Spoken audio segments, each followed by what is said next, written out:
Hello and welcome to my EU4 tutorial.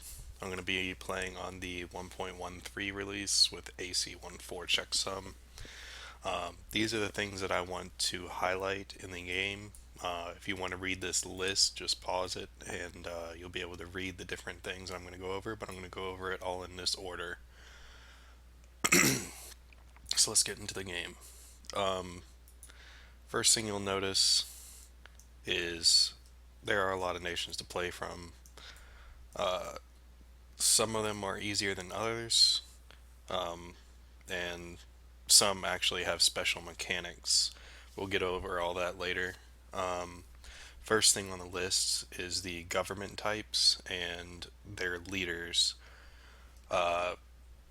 Most of the different government types you'll find in Europe will be monarchies, like kingdoms or different versions of monarchies, theocracies like the Pope.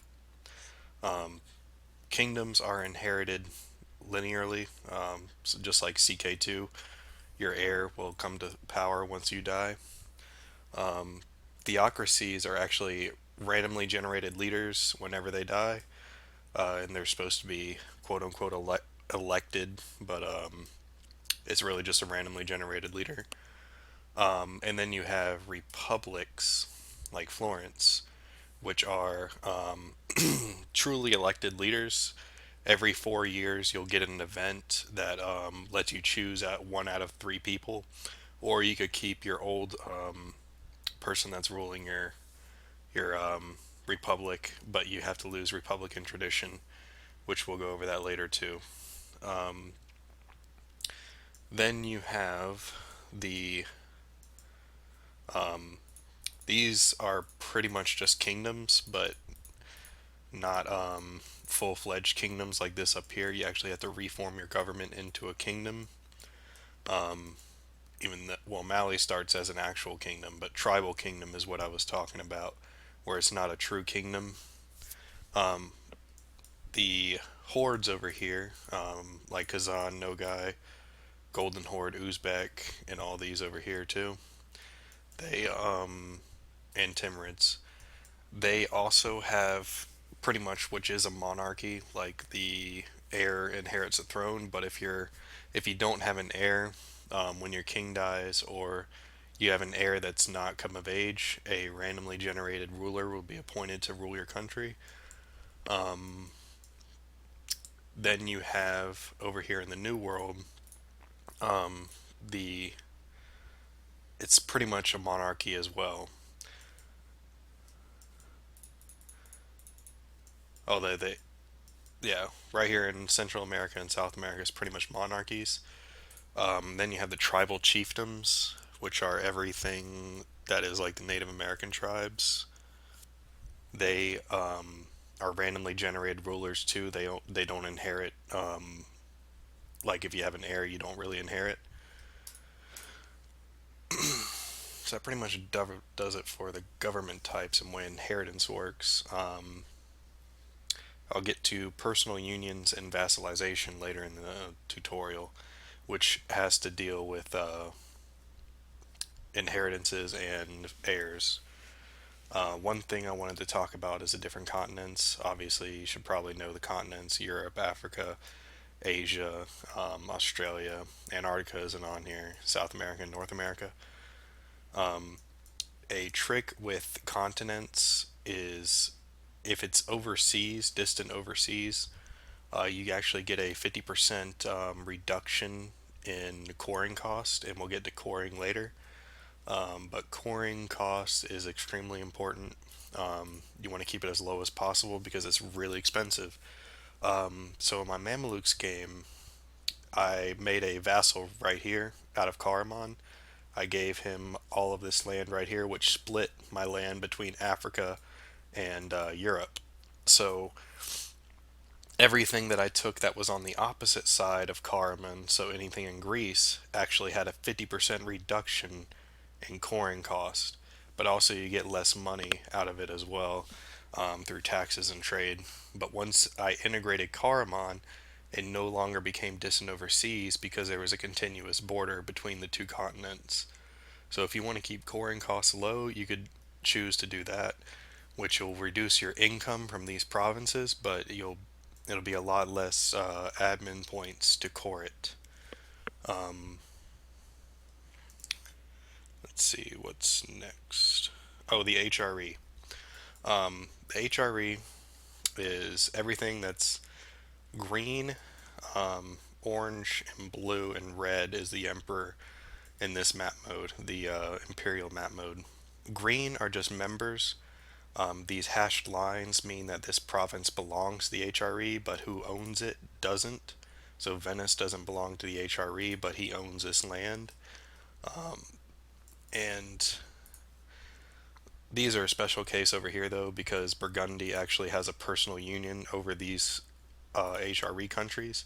So it says that it's not owned by the HRE, but these countries actually do own that land in their HRE. But since Burgundy has them as a personal union, it doesn't really count, I guess. The blue are the free cities in the empire. The free cities are protected by the emperor. If you declare on a free city, the emperor will always join it, unless they're probably severely in debt, which Austria tends to do, since they usually get in a lot of wars. The orange is the electors. They determine who's going to be the next emperor. So if you want to be emperor, you have to buddy up to them and get a whole bunch of relations and diplomatic reputation. Most likely alliances too, and royal marriages. It is possible to become the emperor as a non-HRE member. I did it as my France campaign and got the whole Burgundy inheritance, and I'll probably talk about that later too. But the emperor does not have to be in the HRE, but it's a lot easier to become emperor if you're in the HRE. And at the beginning of the game, the emperor has to be Catholic, and around the middle of the game, the whole war between the Protestants and the Catholics will determine the religion of the empire. And if the Catholics lose, the Catholics can no longer become the emperor, and only the Protestants can. If the Peace of Westphalia fires, which is when the war goes on for 30 years, I believe, with no victory, it's a random event that will just make the war end, and any Catholic, or not any Catholic, any Christian nation can become emperor then. So even Orthodoxy could become the emperor of the HRE. What's next? So the best nations to start as for new players, definitely going to be the Ottomans. Ottomans are the by far the easiest country in the game. France is easy as well, and all of them excel at different things. England's also easy because you can just stay on your island. You'll probably go to war with France because you have land that's their core. Um, so France would probably take those from you. But for the rest of the game, you can just sit on your island and colonize. We'll get to colonization last as well. But France, Castile, England, Portugal are usually the four big colonizers. Sometimes you'll see like Brittany colonize if they're still alive, and you'll see Norway colonize if they're still alive. But beginning nations, Ottomans, I would recommend. Really, really easy to play. And that is because of their national ideas. And that's one I wanted to get to next is the national ideas are the defining features of your nation. Over here, you'll see the Ottomans. They have each country has seven individual ideas, two traditions, and then one ambition. The traditions are perks that you start with at the beginning of the game. So the Ottomans they get automatically five discipline, or 5% discipline, and three tolerance of heathens, and that is right from the beginning of the game. You'll be able to, like that's a bonus that's already applied. And then you can unlock these later, which will reduce coring costs, accepted threshold, accepted culture threshold, manpower recovery, cavalry combat ability, war exhaustion cost reduction, national tax modifier, trade efficiency, and ship cost. And then once you complete all of these seven right here, you'll unlock the ambition, which only unlocks after you complete the last one in the line. And that gives you land force limit modifier plus 33%. So you can have 33% more troops. Because there is a quote unquote limit to how many troops you can have, you can go over that number, but the maintenance costs doubles or might even triple if you go really far over it. But as long as you have the economy to support it, you can actually go over your force limit. Also, I wanted to show you that these nations down here that are the recommended ones, they do have specific events tied with them, which gives them flavor context. So, like the Ottomans will get a event, or not an event, but a mission rather, to just eat all of the Mamelukes for free. That's mainly the opening move for the Ottomans, is to either kill these three countries because they're Orthodox. Nobody really cares about the Orthodox nation. Well, Bosnia is Catholic, but Bosnia is usually killed by Serbia. But the opening move for the Ottomans is usually to eat the rest of the Balkans and then go into the Middle East and North Africa. So these nations down here all have unique events which happen to them, which gives them a lot more fun factor, I guess, when you're playing them, because cool little neat things will happen that happened historically. One event that can happen to France is the Burgundian inheritance, where the King of Burgundy dies without an heir. Or another way to activate it is to be at war with them, and they have a higher chance of the event firing if they're losing the war. You can look up all the different modifiers for it.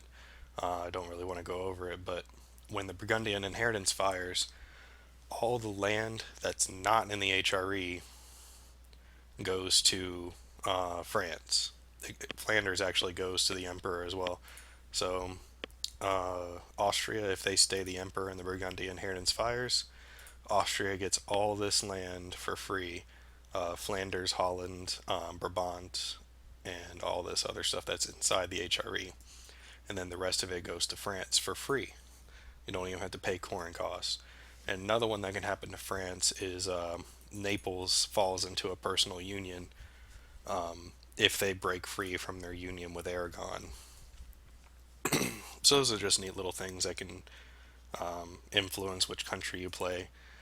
They also have four different start locations up here in the top left. They're all in the same year. It's just like one's Europe and North Africa, the other one's Middle Africa, and then the New World, and then Asia. Ming is also really easy to play if you want to play Asia, which is basically China. Okay, so let's get into the game as the Ottomans.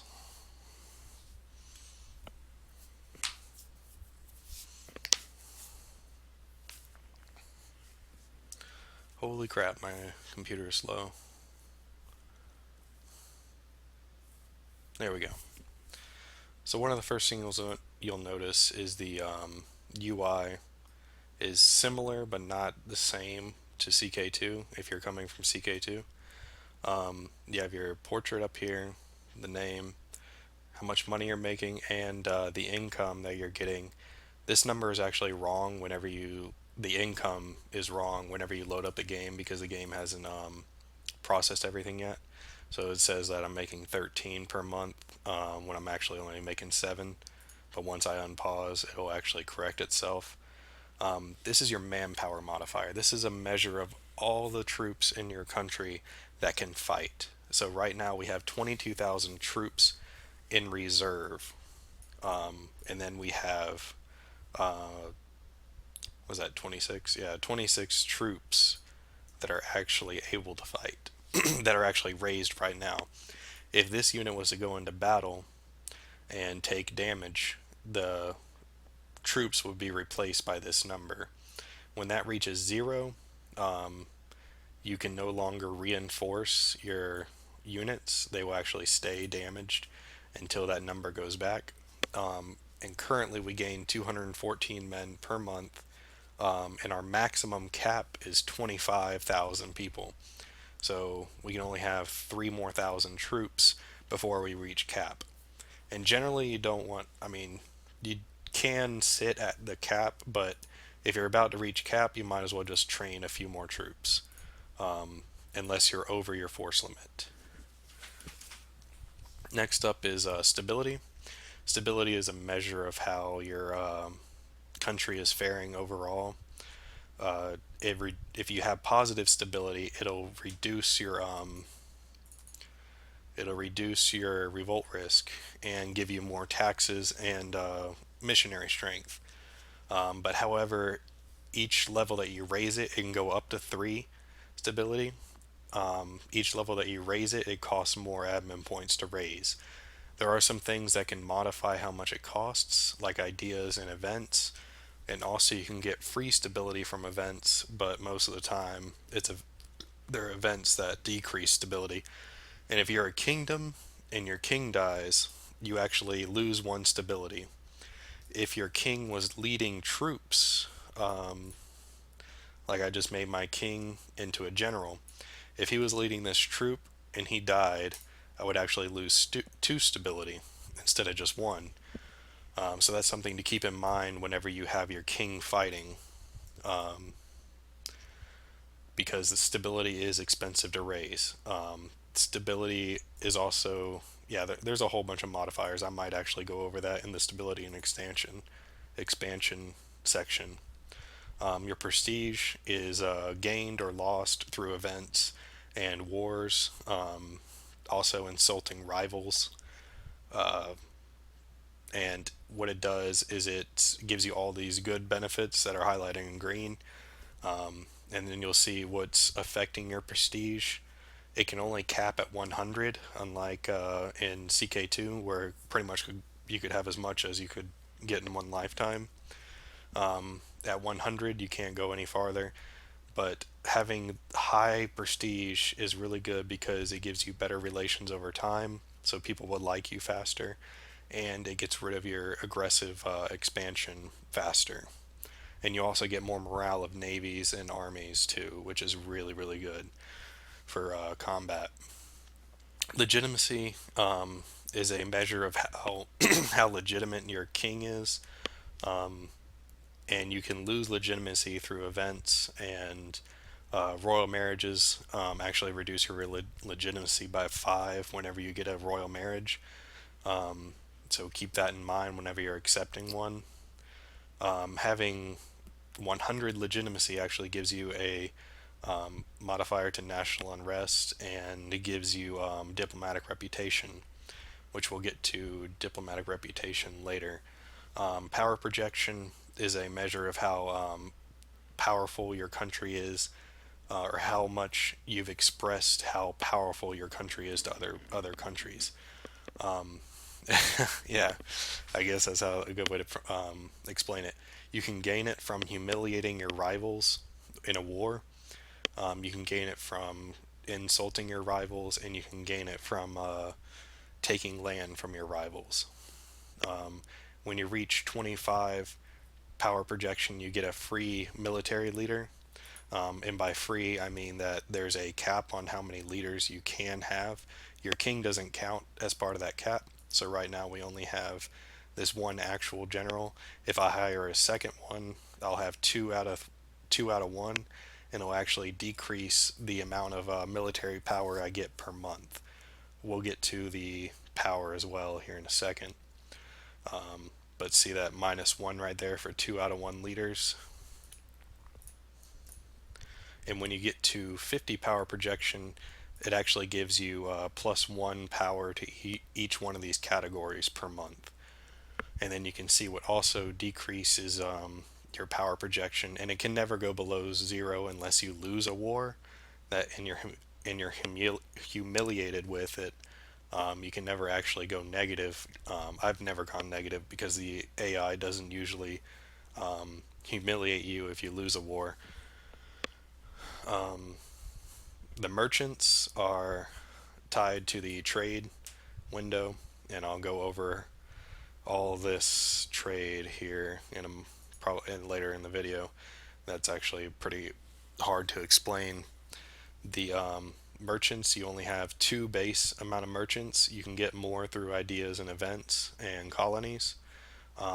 Every nation just starts with 0 out of 0 colonists. You can get more through ideas, and also some countries have colonists as part of their national ideas, like Castile has one, and Muscovy has one. Oh, and also you can't see anything that's not discovered by your tech group. So Portugal would later explore all this, and once they have known about it for 50 years, it'll spread to everybody else that's Western. So they'll explore all the way down here into the New World, and by 1500, it'll actually auto explore it for you because it becomes common knowledge. Diplomats, you can get every nation starts with two diplomats, unless they have one in their traditions, like this. But being a kingdom level government type, that's one thing I forgot to mention. Well, I'll get to it in the government type tab. But being a kingdom level government, we actually get +1 diplomats, so we have a total of three. The diplomats do all of your diplomacy, of course. It's the way you communicate with all the different people. When you send a diplomat, they require time to. I don't want to declare war. I don't know, fabricate claim. There we go. I just sent him to Hungary, and then I recall him. Or say if he finished his fabricating claim, it would actually take him 8 days to return to my capital, and that is based on the distance that he has to travel. So if I send somebody to like Ming over here to, can I even do any interactions with him? Yeah, improve relations. So I send him to Ming, bring him back. It takes him 71 days to travel that distance, which is actually probably a little bit generous because travel back in 1444, I doubt. I doubt that they could get to China to Greece in 71 days. Um, then you have and you can't use them until they come back. So right now we have 1 out of 3 free. Missionaries, really simple. They convert your provinces, and this will take 62 months to convert to is our Sunni. Unlike in CK2, where religion or provinces just auto convert or auto culture convert, the in EU4 you actually have to manually convert it and manually change the culture. And you can't change the culture of a province until you convert it. Then we have the admin, diplo, and military powers right here on the outliner. And this tells you how many of these points you're getting per month.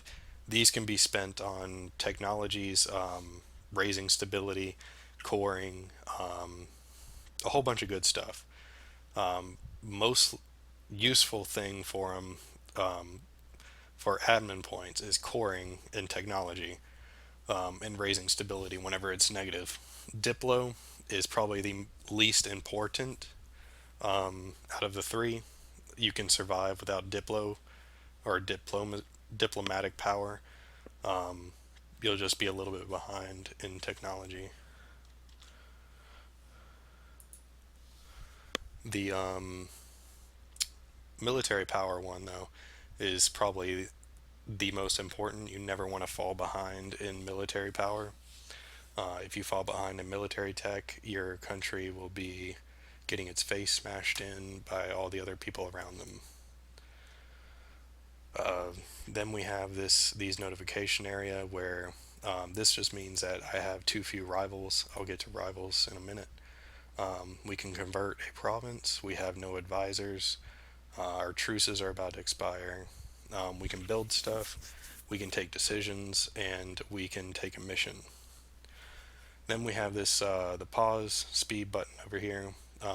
We have the outliner, which shows the different parts of your country that you can quickly get to. And this is really helpful whenever you have armies like all the way in North America, all the way in Asia. You can just click on them and it'll take you right to them. Same thing with navies. You can turn on and off the different things you want to see here. I turned off merchants because you don't really need to see where they are all the time. I do like to keep diplomats on though, so I can see exactly when they come back. But we know you can play around with that if you want.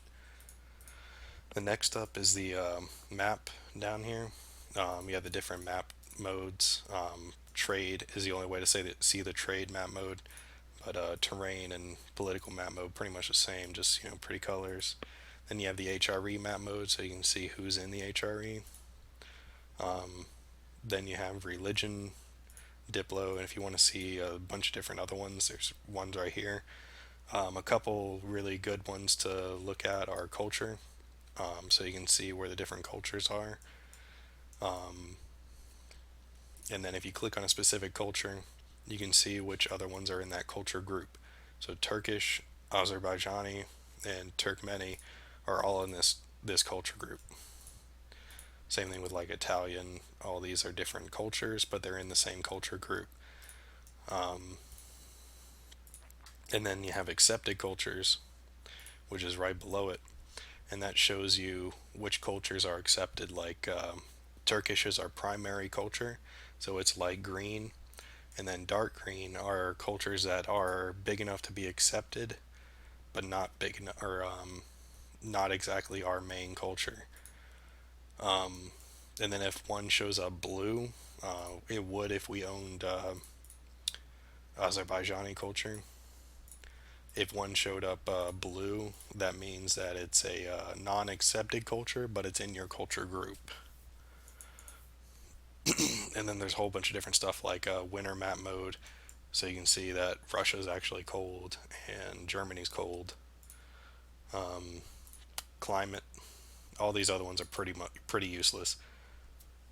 One that is actually good though to see is terrain, so you can see where's the best places to fight. Like farmlands, woods are not the most ideal place to fight. If you attack into woods, you get a -2 to all your rolls. Same thing. Well, mountains give a or forests give a -1. Mountains give a -2 to the attacker, and also decrease the combat width. We'll get to all that in the military section. So that's pretty much it. The last thing is there's always special buttons down here. This is for the HRE. Because we're Catholic, we can actually see the HRE interface. Uh, this is a whole nother monster in itself. Being learning about the HRE, I might talk about it later. I might not, but there's other videos out there which explain how the HRE work. It would take a long time to explain it. Then also the oh wait, we're not Catholic. So yeah, we're playing Ottoman, so we're Sunni, so we can't actually see the papal curia. If we were Catholic, there would be another button. Actually, I could just tag switch. So now I'm playing the papal states. Now we can see the papacy, which is a little mini game that's not too hard to understand. There's tutorials on it out there, but if you become the papal controller, you get all these neat little benefits right there.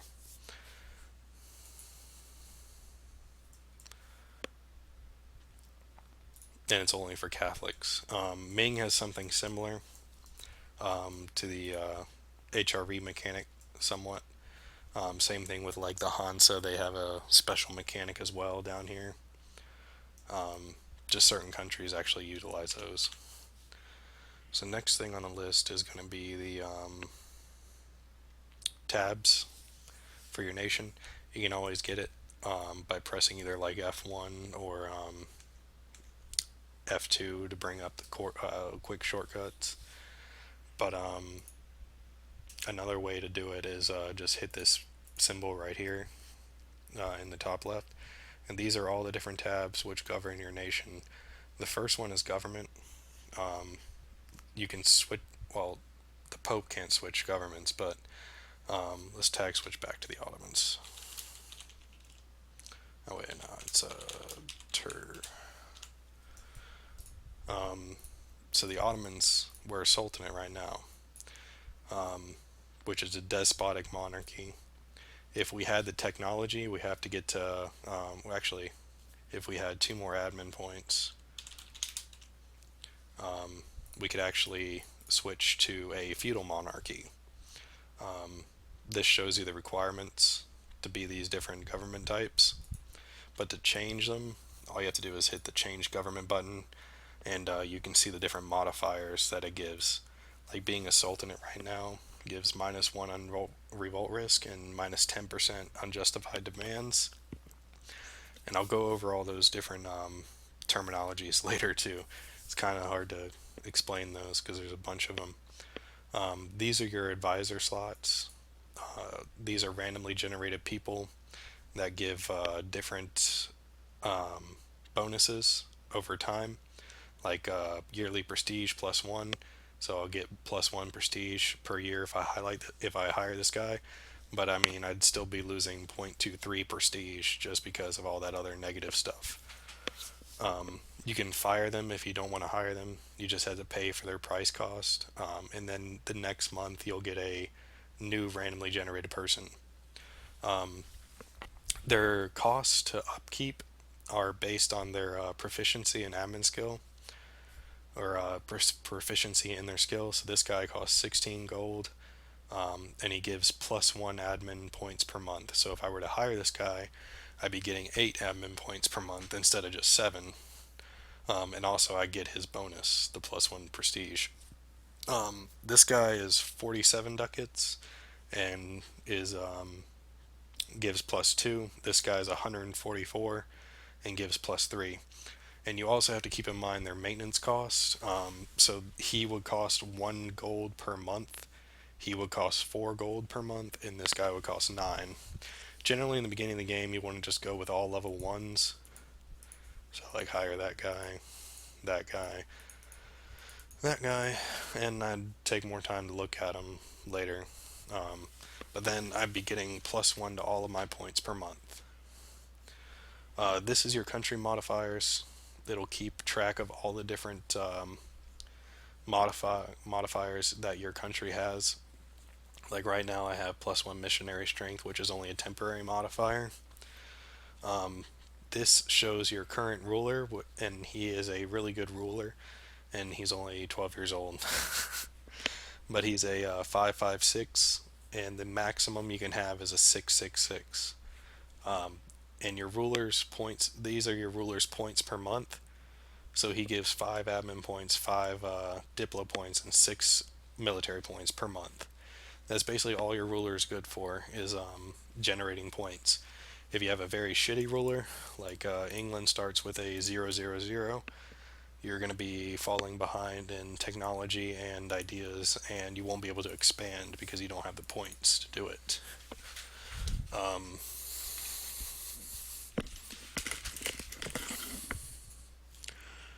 then we have the culture up in the top right. This just shows you your primary culture is Turkish, and then we accept Bulgarian and Greek. And that's it for the government tab. Diplomacy. You can bring up the diplomacy tab and click on all the different countries and do diplomatic actions with them. Um, Basically, it's the same as if you were to hit that and then hit diplomacy. Um, Not really much to go over here besides their relationship to you. Uh, this shows their tech group, um, and you can see their national ideas if you hover over this light bulb right here. So Hungary has the starts out with 20% combat ability for cavalry and 5% morale speed recovery. Economy is fairly straightforward. You have to pay for colonies, you have to pay for missionaries. We don't have either of those active, and it's only while they're active. We don't have any of those active right now, so they cost us zero. Advisors, we're spending three because we have one upkeep. Fort maintenance, each fort that you build costs one gold per month to upkeep, unless you lower the fort by clicking that button. Then it turns red, and you actually pay only half maintenance for it. But if anybody declares war on you, they can siege it pretty easily because it wasn't maintained. Then you can see their income, and our taxes have a zero modifier. But if you remember later in the game, when we get this idea, we'll have 10% more taxes. And trade. Gold provinces actually produce an income themselves.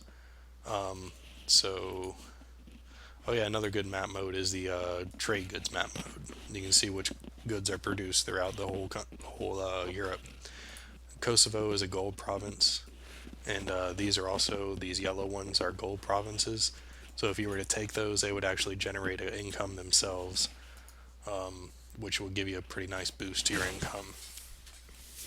And then you can also, if you win a war, you can get spoils of war and war reparations, harbor fees. Yeah, we don't have any of this, so it's all zero.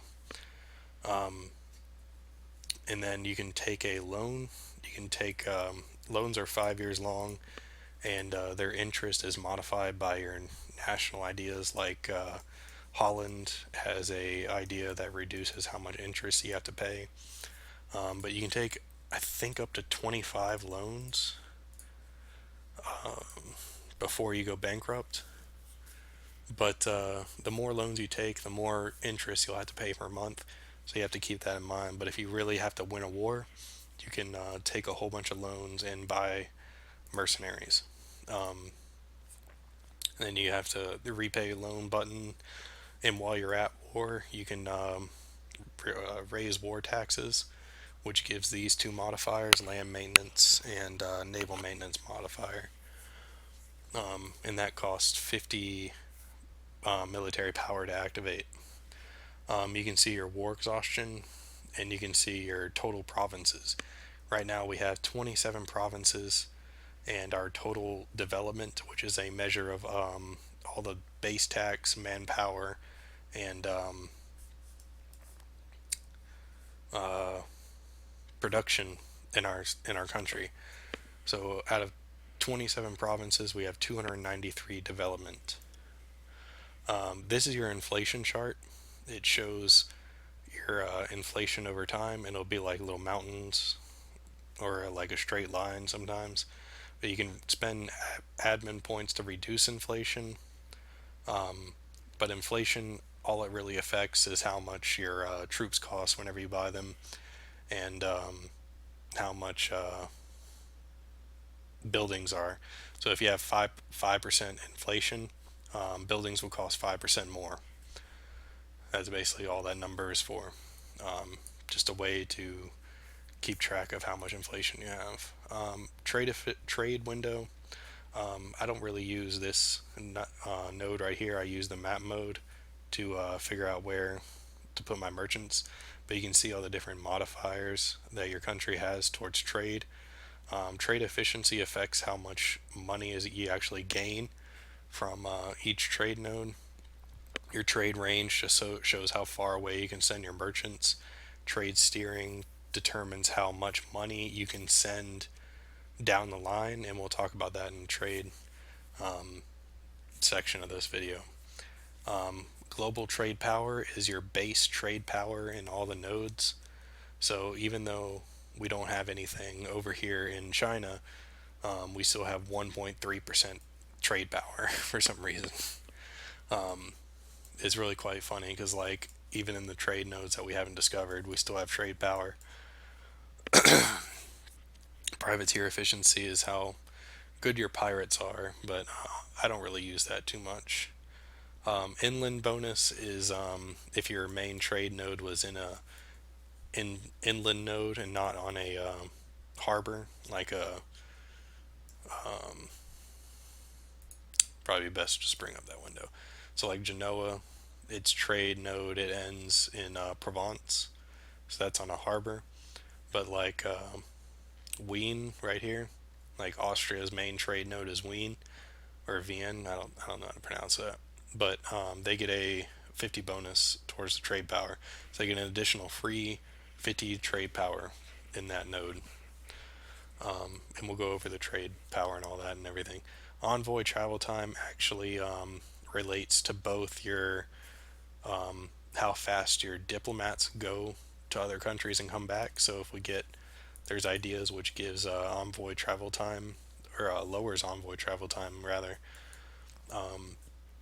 So like this 8 days would be cut to like 7 days or 6 days. Goods produced, I forgot to talk about, but goods produced just affects how much goods are produced in your country. It's pretty obvious.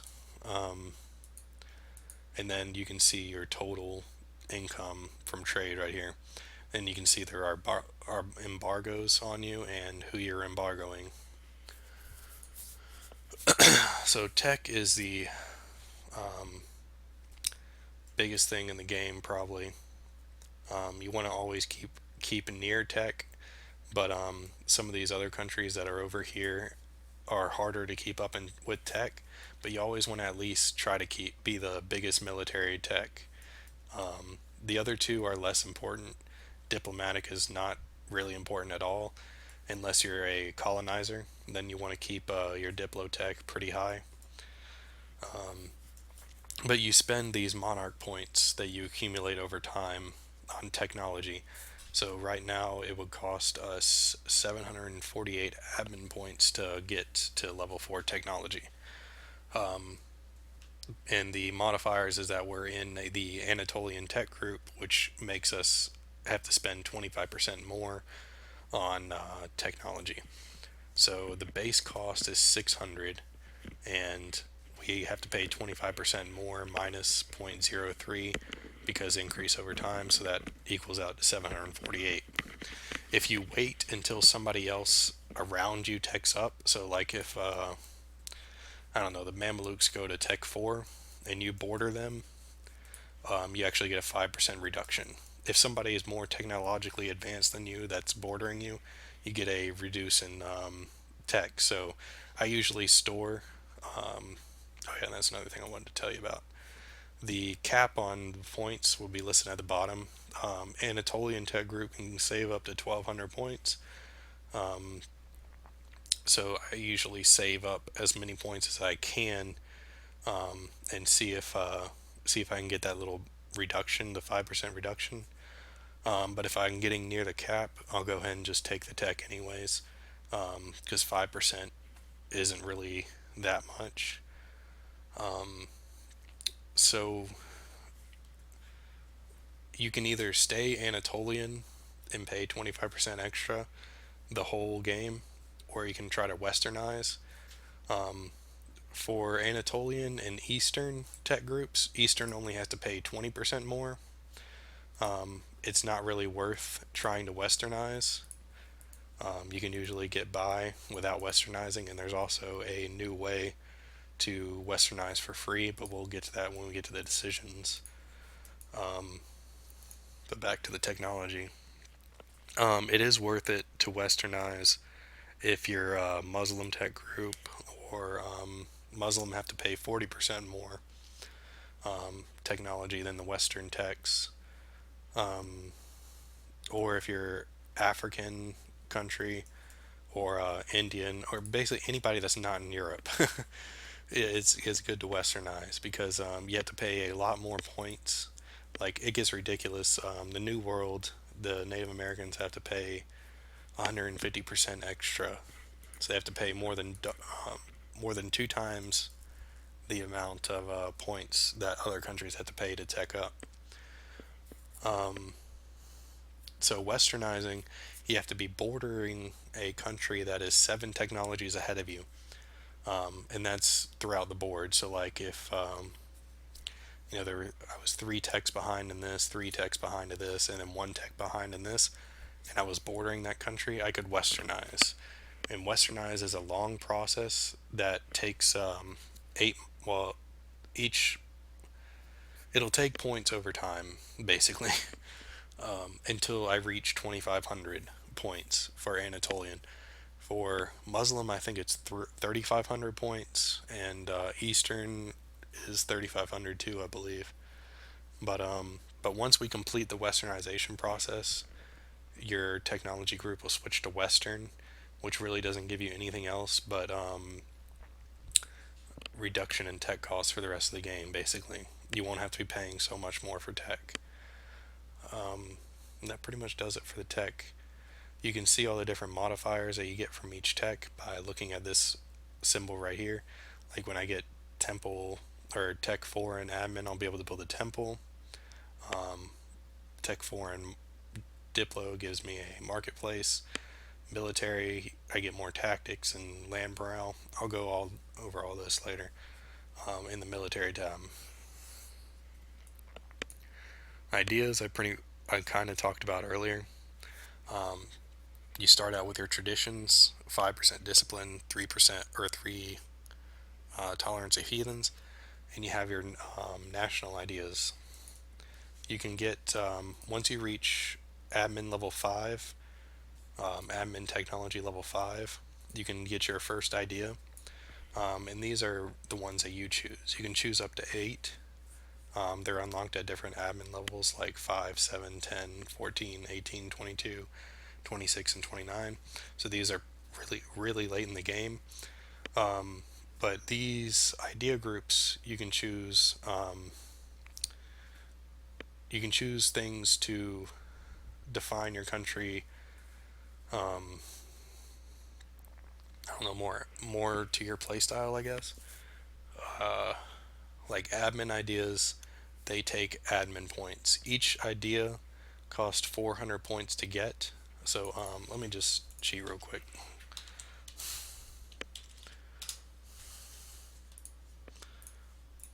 So I'm going to be getting admin level 4 or admin level 5 real quick. So now I'm able to take an idea. There are really good ideas to take first, but everything, all these modifiers are so hard to explain. It would take like about an hour to explain all these. It's probably best to just go over them and read them, and you'll be able to see exactly what they do. But they're pretty self-explanatory. Like innovative, it reduces your amount of or your technology costs by 5% for the rest of the game. Religious helps you convert provinces that aren't your religion. Also, this Deus Volt casus belli gives you a casus belli against everybody that's not your religion that's bordering you. So if I was take it as the Ottomans, I would get a casus belli against all these Catholic nations that border me. It's like Albania, Albania, Syria. I mean, not Syria, Serbia, and Wallachia. Economic just helps with your income. Expansion helps with a little bit of your income, but mostly for colonization and trade. Admin reduces the amount of admin points you have to spend in the game by reducing coring cost and admin technology cost. And humanist is a or a idea group if you don't want revolts, because it gives you religious unity. It's basically like a idea group that prevents or makes it so it's a lot less common revolts. Espionage is pretty crap. Um, Diplomatic is a good one to get because your first idea gives you an extra diplomat. You can have more diplomatic relations. And that's another thing I wanted to say. You can have a maximum of 4 diplomatic relations, unless you get something that modifies that. You can go over that 4 limit, so you can get 5 out of 4. But if you, just like the military one, if you go over that limit, you start losing 1 point for every relation that you have over that limit. 1 point per month. So if I were to go to 5 relations out of 4, I'd be getting 7 diplo points per month. Then all these other stuff is pretty good. Diplomatic reputation helps with getting alliances and integrating vassals. Province war score costs means that you can get more land in a peace deal. And then tech cost. Trade, pretty much just helps your income through trade. Ex- Exploration is what you want to take if you want to be the colonizers of the new world. Sorry. Exploration is a must if you're Portugal, Castile, England, and France usually takes it later in the game. They don't really take it as their first idea group. But if I'm playing those colonizing nations, I want to get exploration first because it gives you a colonist and you'll be able to go start exploring and making colonial nations. Maritime is if you want to be a naval power like England, usually picks up maritime, and then nobody can beat their navy, which is good for them because they're on an island. Um, Influence is similar to diplomatic, except it's more relations towards your vassals. Um, you get more income from your vassals. It takes less time to fabricate a claim on neighboring countries. You can annex your vassals faster, and we'll get to the diplo or annexation later when we talk about the different diplomatic relations that you can have. And then aggressive expansion impact means that um, you have a lower aggressive expansion towards other countries. Then another diplomatic reputation, then diplomatic relations, and envoy travel time. Um, then we have unjustified demands. Oh yeah, and that's another thing. So just like your national ideas, when you complete these 7 ideas, you get a bonus one. So like influence, when you hover over this light bulb right here, you'll be able to see it. When you complete these 7 ideas, you get that additional idea for free. So unjustified demands minus 50%, and these other ones have different ones as well. Um, so you have to go through the whole idea group before you unlock that last one. Aristocratic is it's an okay one. It's it's just an okay one. It's not really that great.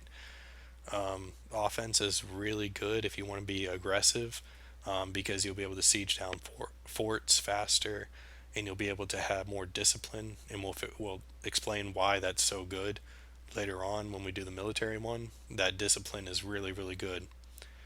Um, Defensive if you don't want to be a aggressive country, and defensive is also really good for Russia because if they take long, because it gives you a fort defense modifier. Um, and actually, hold on, does it still do that? Morale of armies. Yeah, fort defense plus 20%. So that means it takes 20% longer to siege down your forts. And if you're in Russia, the winter attrition will really kill your enemies more than you could kill them. So fort defense for Russia is really really good. Um, you basically can win a war without ever having to fight anybody. Um, Quantity or quality is all about making your troops fight better. Like it gives infantry combat ability, um, cavalry combat ability, and artillery combat. And then its finisher, which is what these light bulbs are, gives 5% discipline, um, which is the same thing as this up here, except it's in a different tech group. And a lot of these have, you know, the same thing in them. It just they're all kind of balanced out. Quantity though, is if you want to have a large manpower reserve, because the first national idea or the first idea is 50% extra manpower. So if I were to take that, it'd be going up by 12 12,500. So I'd actually have 37 or 3,800 manpower, or 38,000 manpower. Manpower recovery speed is that number that currently I gain 214 per month, so I get an extra 20% of that per month. And all this other stuff is, yeah, it's just like reducing your cost of your troops and navies, and then reducing the amount of attrition that you take. And then naval is making your boats fight better. And I don't think it's really worth it to get both maritime and naval, because yeah, unless you really want to be a naval superpower, you could get both of them. But I wouldn't suggest those over. I wouldn't suggest naval over one of these ideas, to be honest. So that's it for ideas. Then we go to missions and decisions. Missions are displayed up here. They're random stuff that can help your nation, like form an alliance. I have to form an alliance with Dolkadir, which is this white nation right here. If I do it, if I take this mission and I do it, I get +1 diplomatic relations for 10 years, or diplomatic reputation, not relations. And then you have special missions, which can show up for nations that have scripted events, like I was saying before, that the Ottomans get missions to destroy all of the Mamelukes, basically. And that's where this city of the world's desire is. Their first mission as the Ottomans is to take Constantinople, because the Byzantines still own it. So if I take Constantinople, I'll get yearly legitimacy +1 for 10 years. And the legitimacy isn't really that good, but the good thing about it is that it gives me a free casus belli against Byzantium. So now that's my mission. If you cancel this mission, you won't be able to take another mission for a year. Then we have policies. I won't be able to really show you policies. Policies are linked to your ideas. If you hover over the name of the idea group, you'll be able to see the different policies that you can enact. I won't be able to show you them because I won't have. You have to have 2 ideas completed for to be able to do a policy. Policies are just stuff you can spend monarch points on to give an additional idea, and it's like so if I were to enact a admin policy, it would drain 1 admin point per month until I deactivate it. So like if I were to take religious ideas, and then I get let's just go from the top. If I get naval ideas along with religious, and I activate that policy, uh, the zealous captains, I would get naval leader shock +1 and manpower or naval recovery speed, which isn't all that great. I wouldn't do that one, but that was just an example. But if I activate that, it would cost 1 admin point per month to upkeep until I deactivate it. That's where the policies are listed.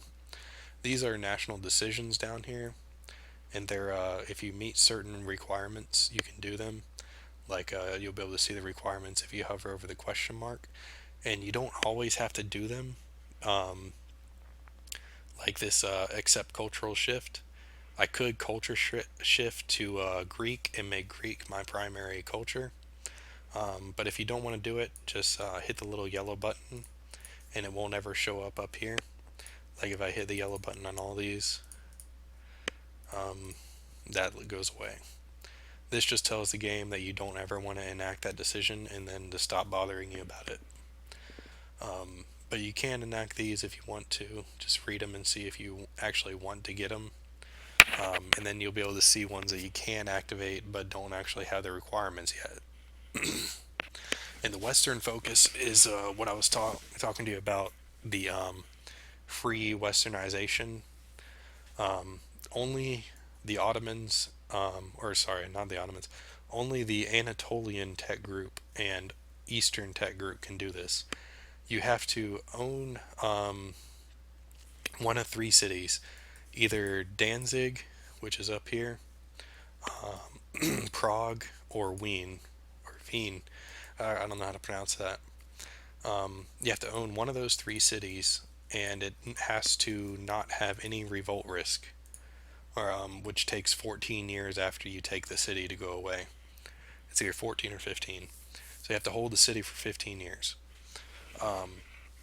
And then you also have to have a few other requirements, like reaching admin technology level 10, and then you can get a free conversion to Western technology without having to go through all the bullshit that is Westernization. Um, that's it for the decisions. Um, Stability and expansion, your war exhaustion, which goes up the more you're at war.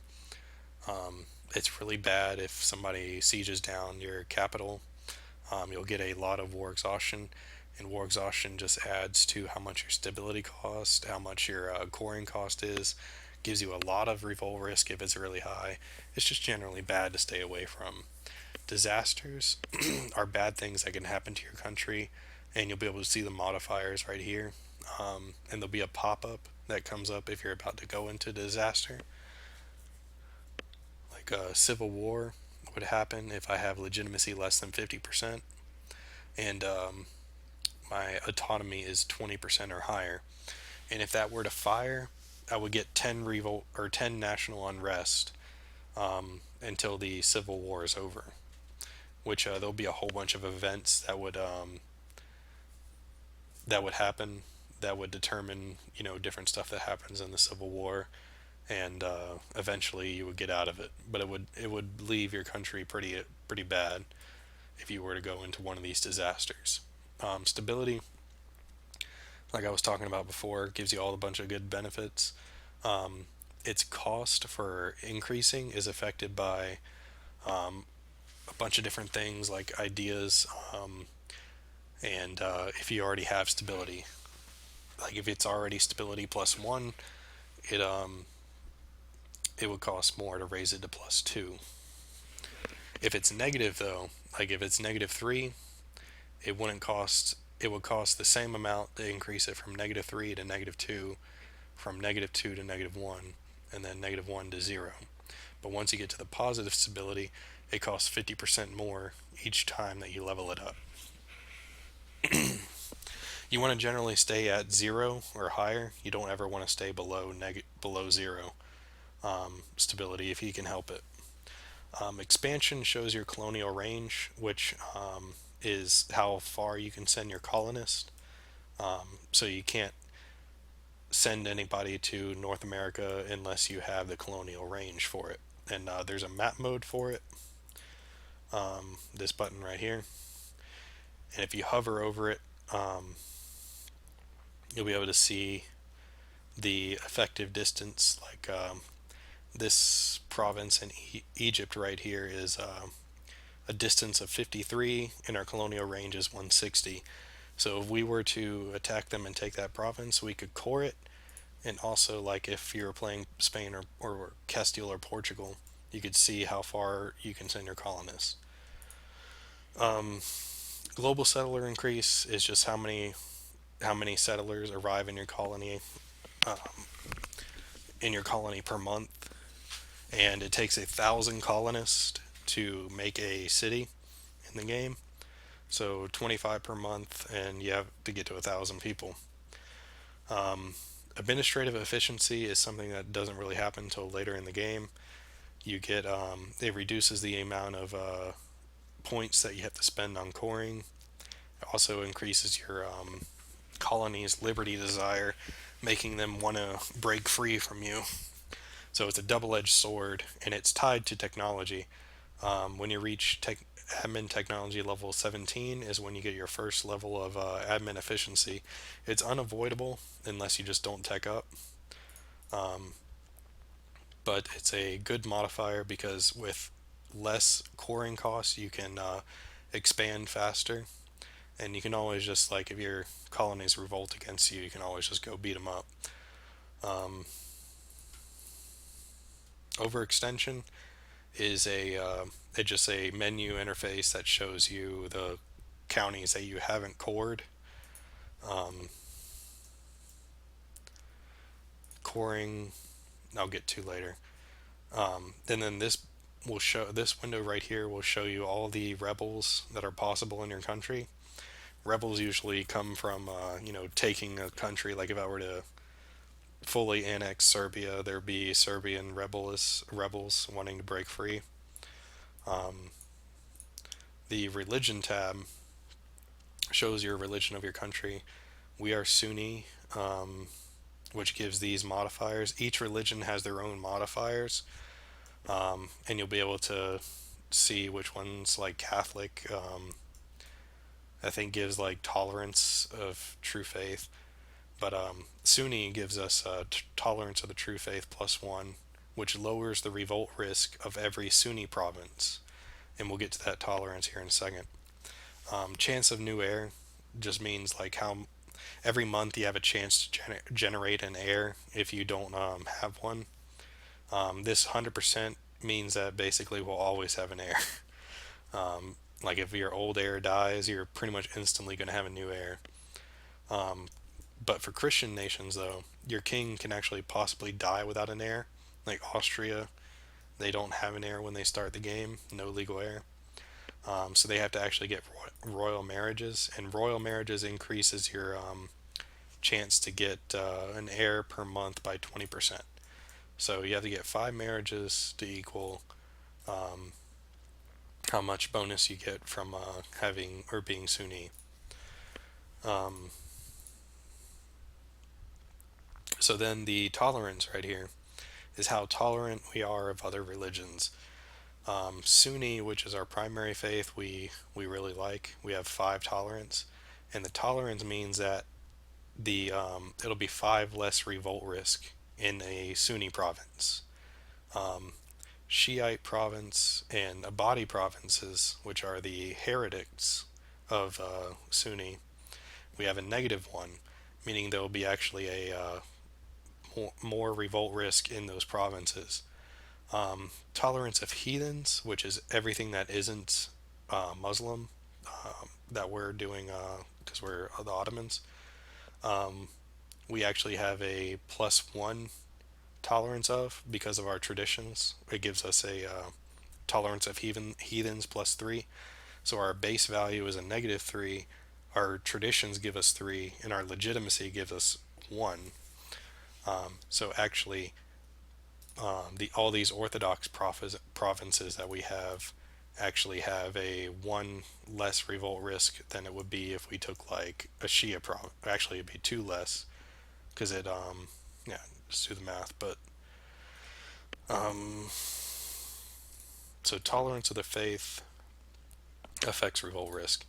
Revolt risk is displayed um, right here. You'll be able to see what affects it in a specific province.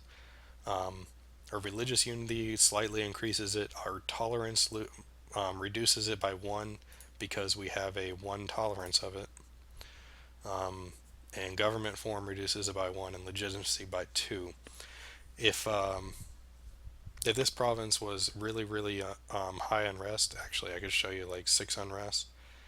This is the autonomy button. I'll get to that in a second. But the autonomy, or not the autonomy, now this has 6.6 revolt risk. So then we get a rebel faction that has just started. It's not like CK2 rebel factions where you can just kill the main leader and it goes away. These you actually have to find a way to appease them. And one of the ways to do that now is to go park some troops on top of this province, and troops will actually lower on revolt risk too. Or you could just wait for them to spawn and then kill them.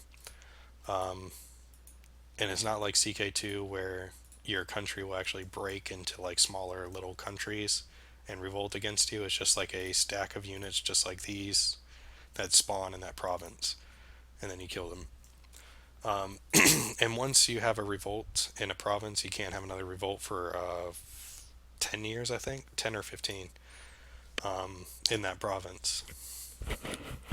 So autonomy, though, is it measures how much taxes you're getting. Like, so this is how much tax I get from this province per month. I get 0.33 ducats. And the autonomy will actually modify that. The autonomy completely got away from talking about the religion of the game, though. But real quick, I'll finish this up. The autonomy in the game, right here, you can raise or lower. If you raise it, you'll get less taxes, but you'll decrease the revolt risk. So if you just took a country or a county and it has a really high revolt risk, you can raise autonomy and it would have lower revolt risk. Alternatively, you can lower autonomy and get more money out of them, but then, like you just saw, they get angry, and now I got 6 revolt risk in that province. Then, so this shows you how much money you're getting per month from this province. So I'm getting 0.57 ducats in all. Then it shows you military, how much manpower you have, trade, all this other good stuff. Then these are the county modifiers, like the actual just county itself. Like you see the difference between those two modifiers, and that's because this one is autonomy decreased, local unrest plus 10. If I were to increase it, this one now has a modifier, autonomy increased, local unrest minus 10. So they're basically two of the same modifiers, just ones they're the opposite of each other.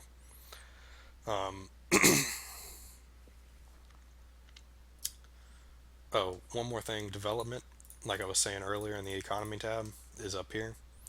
You can raise or you can raise of development of a province with these buttons up here, but they do cost monarch points, and you'll be able to see the modifiers like the it costs 24% extra points because this development's already pretty high. But if this had like a really good trade good like gold, you can I can't do this one because Serbia actually owns it, but you could increase the production of gold here. But increasing gold production will increase your inflation, so keep that in mind. But if you have a really good trade good, like that's grain, mm, silk is really good. Silk is a 4 base value item, so if you were to increase this, you would see. I can only do one. Well, hold on. Tip 999. You can watch the production value go up per month. So that's how that works. Um, that's it for the city screen. I completely went off in a different tangent there, but I realized I forgot to include this on my beginning screen. So religion, then this down here just shows you all the different religion or different places you can convert, and if you hover over that, you can see all the different modifiers of how long it would take. Religious unity is how unified in religion your country is. So if you're 100% Muslim, then it will be 100% religious unity. But like the humanist ideas gives you 25% extra religious unity. So if I were to take that idea, I'd actually be over 100, which there's no benefit for being over 100. But if you're in a country that's very religiously divided, such as in India, where the countries are Sunni religion, but the provinces are Hindu. Right now, the like this country right here has zero religious unity. It doesn't have any provinces that are Muslim, so it actually gets more revolt risk for not being 100% religious unity. But taking an idea group like humanist would help soften that a little bit. And then every religion has their sort of own little mechanic, which is displayed right here, and you'll be able to see the modifiers and how they reflect each other. Every religion has a different one.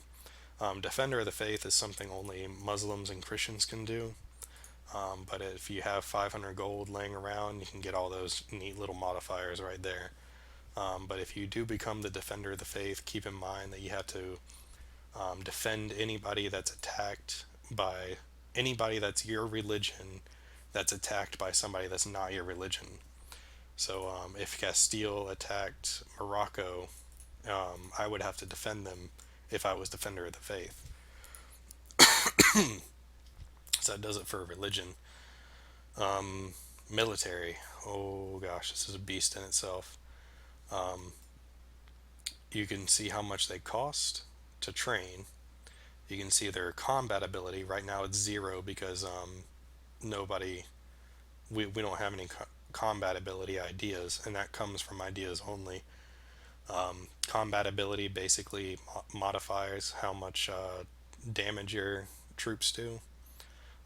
Fire modifier and shock modifier. Those are tied to, oh, and right here, the infantry types and cavalry types and cannon types. The infantry type, the only two that we can, or the only one that we can have right now, is the Yaya infantry, because that requires only technology level 1. When we get to tech 5, we can switch to the Azab infantry. But these modifiers right here determine how much damage the unit actually does. So like right now, this has a 1 offensive shock pip, and 0 defensive shock. 1 offensive morale. Um,